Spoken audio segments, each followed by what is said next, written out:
جو شخص 8 قسم کے لوگوں کے پاس بیٹھتا ہے تو اس میں 8 چیزوں کا اضافہ ہوتا ہے۔ جو دولت مندوں کے پاس بیٹھتا ہے اس میں دنیا کی محبت اور حرص بڑھ جاتی ہے۔ جو فقراء کے پاس بیٹھتا ہے اس میں شکر اور اپنے تقسیم پر رضامندی کا اضافہ ہوتا ہے۔ جو سلطان کے پاس بیٹھتا ہے اس میں تکبر اور سنگ دلی بڑھتی ہے۔ جو عورتوں کے پاس بیٹھتا ہے اس میں جہالت، شہوت اور عورتوں کی عقل کی طرف میلان ہوتا ہے۔ جو فاسق لوگوں کے ساتھ بیٹھتا ہے اس میں گناہوں کی پر دلیری اور جرات اور توبہ میں سستی زیادہ ہوتی ہے۔ جو صلحاء کے پاس بیٹھتا ہے اس میں اطاعت کی رغبت اور حرام سے پرہیز بڑھتا ہے، اور جو علماء کے پاس بیٹھتا ہے اس میں تقوی اور علم بڑھتا ہے۔ 7 عادتیں ایسی ہیں جو انسان کو رسوا کر دیتی ہیں۔ نمبر 1، دعوت میں بن بلائے جانا۔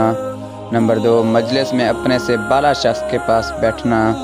نمبر 3، مہمان بن کر میزبانوں پر حکم چلانا۔ نمبر 4، دوسروں کی باتوں میں دخل دینا۔ اسی طرح نمبر 5، بد چلن سے دوستی کرنا۔ نمبر 6، حریص دولت مند سے مدد طلب کرنا۔ اور نمبر 7، ان لوگوں سے خطاب کرنا جو سننے کے لیے تیار نہ ہوں۔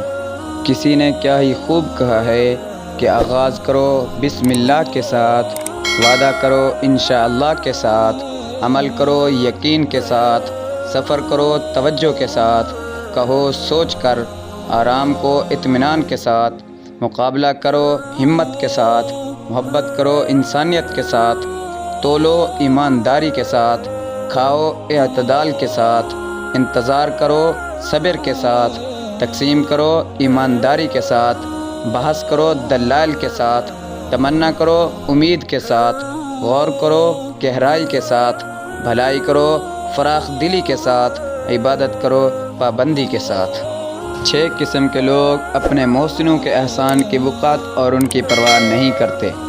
نمبر 1، فارغ التحصیل شاگرد اپنے استاد کی۔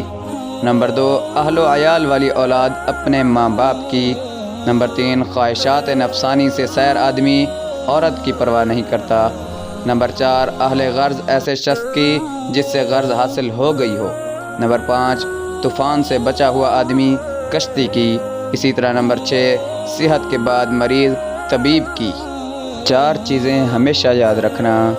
موت ایک بے خبر ساتھی ہے، محنت ہمارے ہاتھ میں ہے، نصیب خدا کے ہاتھ میں ہے، کامیابی بہت سی غلطیوں میں گھری ہوئی ہے۔